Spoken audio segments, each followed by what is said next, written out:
Euzu billahi mineşşeytanirracim. Bismillahirrahmanirrahim.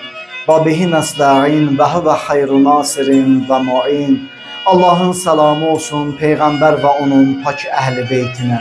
Mübarek Qədirxan bayramı münasibətilə əlaqədar başta İmam-ı Zaman ağa olmaqla bütün müsəlmanlara və əhl-i beyt dostlarına təbrik deyirik.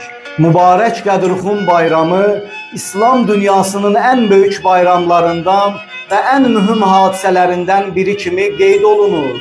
Bu mübarək gündə əziz İslam Peyğəmbəri Muhammed sallallahu aleyhi ve aleyhi ve sellem Allah'ın izni ve göstərişi ilə özündən sonra İslam ümmətinə İmam Əli aleyhissalamı rəhbər təyin etdi.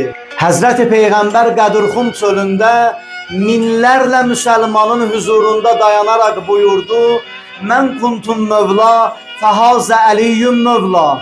Mən kimin mövlası və rəhbəriyəmsə, Əli də onun mövlası və rəhbəridir. İlahi Əlini sevəni sən də sev.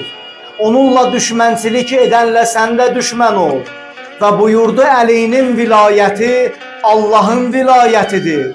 Hər kəs Əlinin vilayətin qəbul etsə, Allah'ın vilayetini qəbul etmiş olar. Hər kəs Əlinin vilayetindən üz döndərsə, Allah'ın vilayetindən üz döndərmiş olar. Ya Əli, səni yalnız müminlər sevər və səninlə yalnız münafiqlər müxalif olub, düşmənçilik edər. Əlini sevmək imanın nişanəsidir. Əliyə qarşı düşmənçilik etmək münafiqliyin əlamətidir.